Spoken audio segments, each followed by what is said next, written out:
Hi people, this is tutorial number 3 from a series of 6 videos that I'm making on a very simple multi-step analysis when I use the 3D Experiences finite element package. And the version of 3D Experience that I'm using is 2024x. Now, the problem is going to be simple.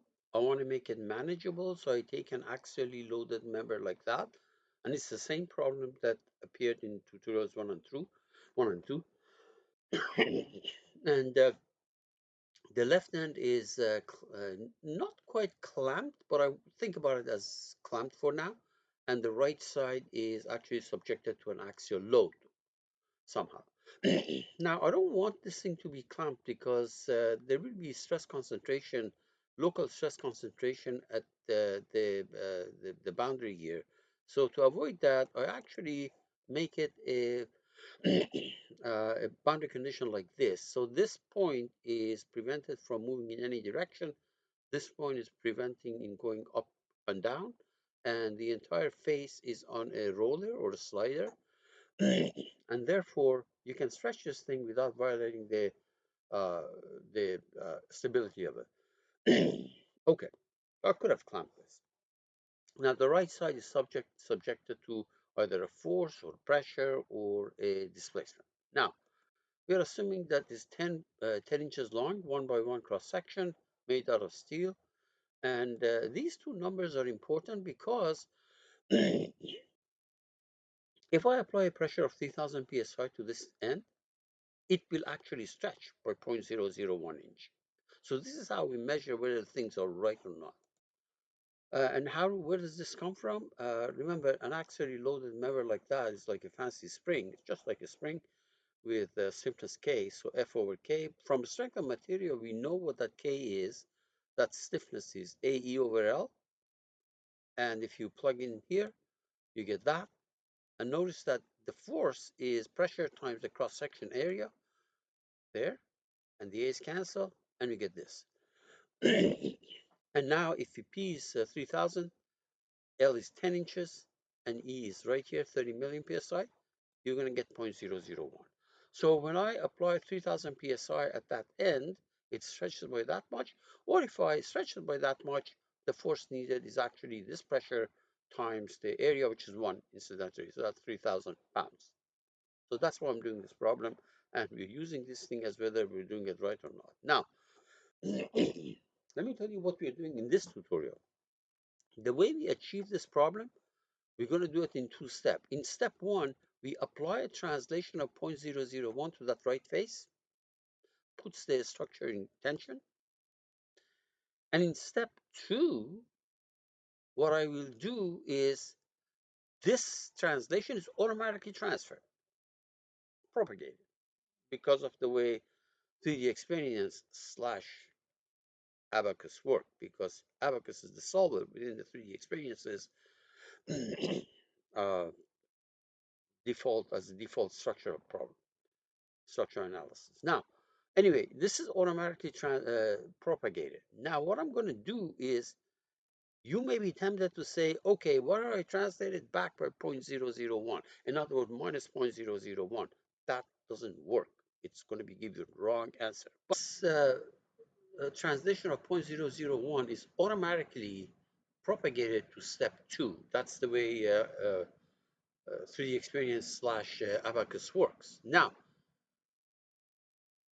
I don't want this, and you'll see why. We'll see that if we left this, if we left this propagation, then we cannot solve the rest of the problem the way I'm proposing. So it is, it may be intuitive to you that, or maybe you have a gut feeling that, okay, if it's trans propagated to step 2, maybe I should apply a, displacement of negative 0.001 to that face. The problem is that these are both going to be applied to the same face, and you're going to get an error message. Okay. In fact, in order to get it to work, we want to get rid of this automatic propagation, remove it, and then apply a translation of not negative 0.001, but translation of 0, which is not intuitive, by the way. In tutorials 1 and 2, I did this problem a different way, again in 2 steps, but that's the way it was. And tutorials 4 and 5, I'm going to be doing it a different way. Now, keep in mind that this is all done under one general analysis case. We'll worry about that thing later on.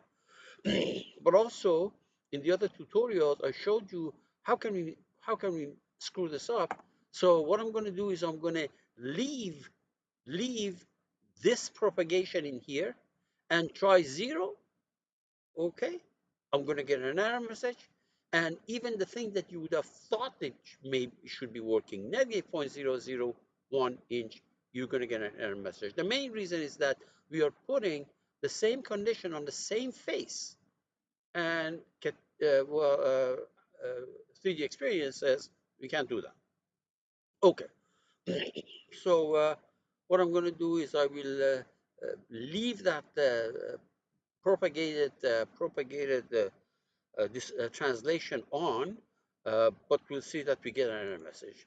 And this is what we did in 1 and 2, and 4 and 5 will be coming up later on. Now, keep in mind that I mentioned that this is going to be done in one structure analysis case.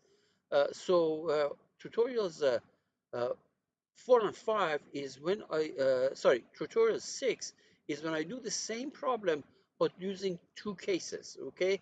So case 1 and case 2. And obviously this is going to be tutorial 6, and it's going to be in that playlist that these things are going into. So let's go ahead and do the problem. So let me start with part design.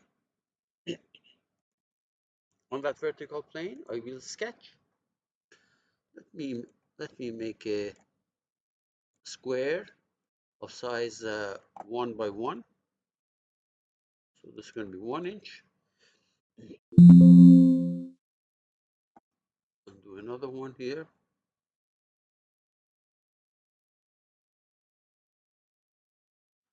Okay, good. Exit and pad it by 10. Good. Let's apply some material to that. So under tools, apply material, or create material.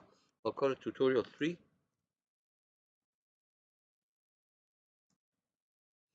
And say okay.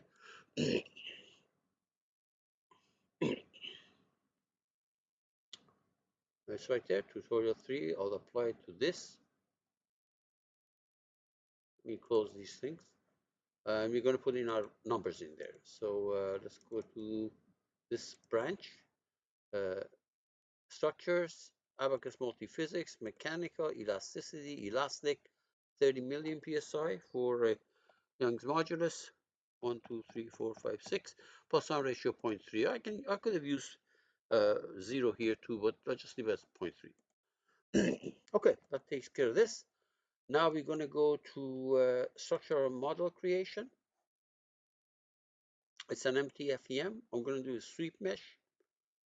So on the mesh sweep, this 0.25 element size, 20 layers this way. The same mesh that I've been using for tutorials 1 and 2. All right, now properties under solid section, select the part, material is correctly picked, we're good. And now we're going to go to structural model, structural scenario creation. We select the model, finite element model. Remember, we're doing structural, so that's fine. Okay, so procedure. First step, static step. Make this thing 0.1 and 0.1. This is a simple problem. This works in all of these tutorials that I'm doing. Now, remember, our first step is to stretch that move that face by 0.001 inch. Okay.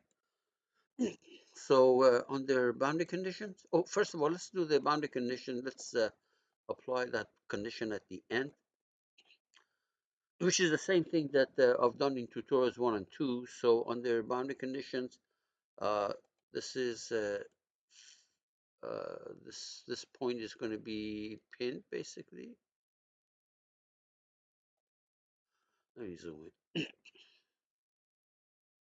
There, X, Y, Z. And this one is going to be prevented from moving in the Z direction. And I want that entire face to be on a roller or surface slider.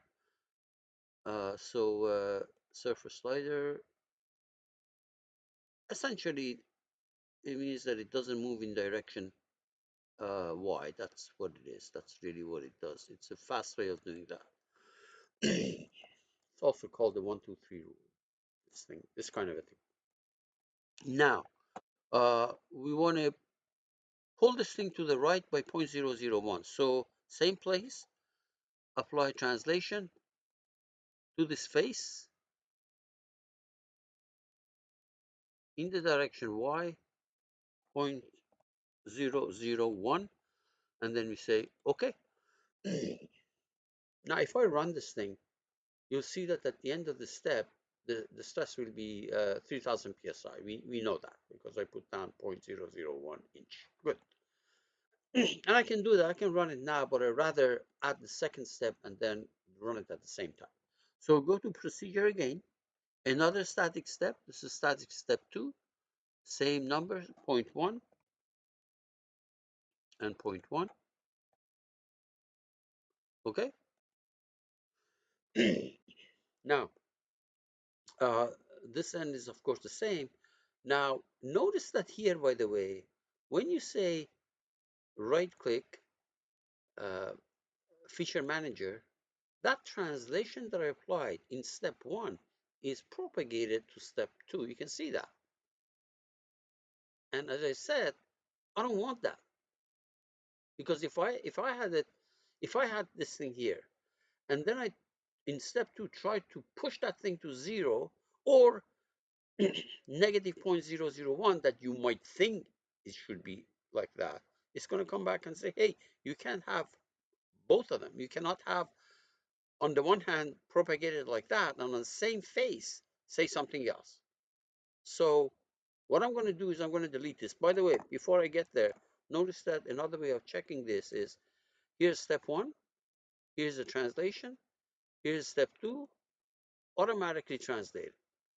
So you can either deactivate it from here, or once again, feature manager, put the cursor there, right click, it says remove, apply translation 1 in static step 2. Good. And I'm going to close that. And I'm going to say, okay, so I'm going to apply this. As I said, you may be tempted to say negative 0.001 will work. I'll come back and show you that no, it will not work. Okay, but I'm going to apply 0 to that. So under boundary condition, apply translation to that same face in the direction Y. And this is not intuitive. I don't know why they left it like that. Okay, good. So that's fine. We go to simulate. First of all, check. They should work out fine. Let's go run it. And you see that at the end of the second step, we end up in a situation where the stress in the bar is actually 0, as it should be.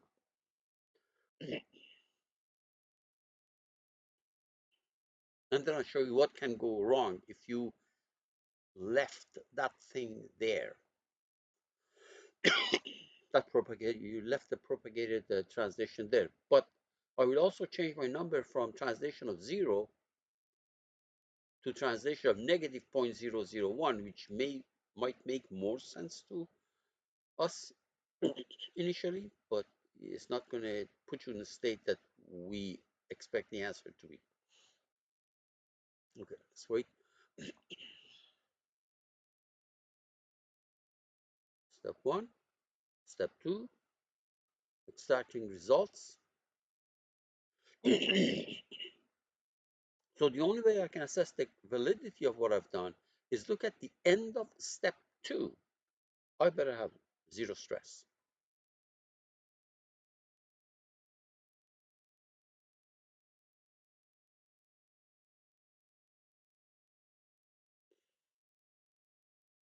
Okay, so let's see now. Step one, last step should be 3,000. We know that because we stretched that by 0.001.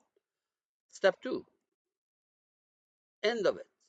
End of step two, zero stresses. Now, if you prefer, instead of one Mises component to two, okay, there we are. Same thing. Now, you might say, okay, this is fine, it worked. So can I go and change translation, that translation from 0? Can I change that to negative 0.01, see what happens? Let's go check. So negative 0.001. Let's run it.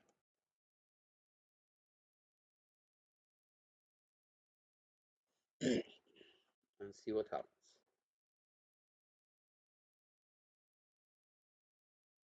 We'll give you answers, but at the end of step two, you're not going to get 0.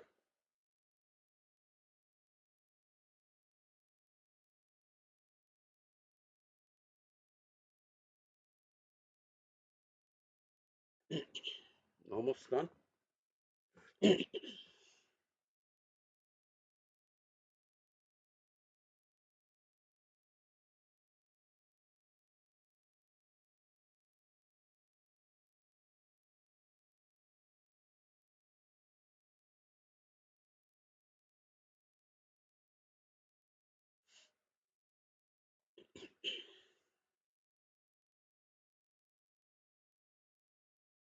Okay, it's done.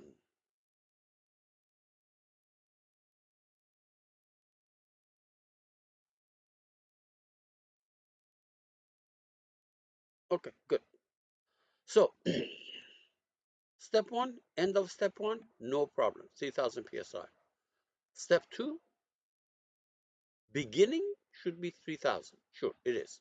And then it gets smaller and smaller and smaller and smaller, and then it goes into compression. You can see that. Yeah. So, but that is not what I had indicated here. What if we actually did not allow uh,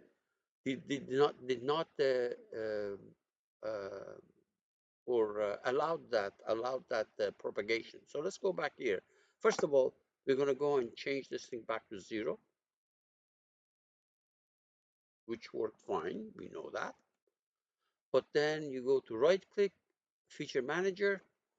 This translation, which we said don't propagate, I'm going to say uh, put the cursor there, right click, apply in static step 2. Remember, this is the one that I eliminated. Now here, so you're saying that in step 2, that phase is subjected to a translation of 0.001 because it was propagated, but it's also subjected to a propagation of 0. It's going to come back and say, I can't do it. Let's check it. First of all, let's do the model and scenario check. This one works fine, no problem. Either here or here, you're going to run into problem. So let me run it. It's going to come back with error message saying that I can't do it because you're telling me to do two different things at the same time.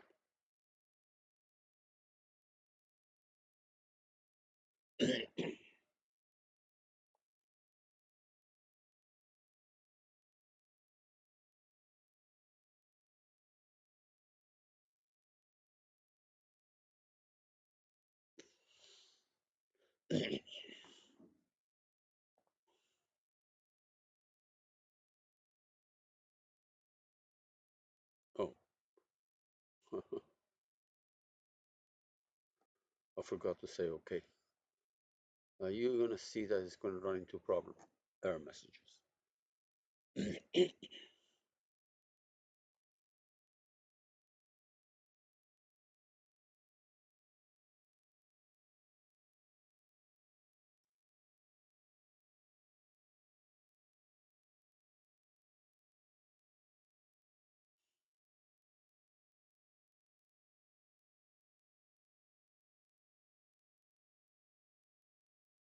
There. It says 25 nodes, those are the ones on the face, uh, or constraints are specified simultaneously. On the one hand, we said that they're translated to the right by 0.001 coming from the first step. And then we're going to say they're also translated to translated by amount 0 in the second step. That's why it doesn't run. So that's what this thing means, will fail. Okay? All right, move on.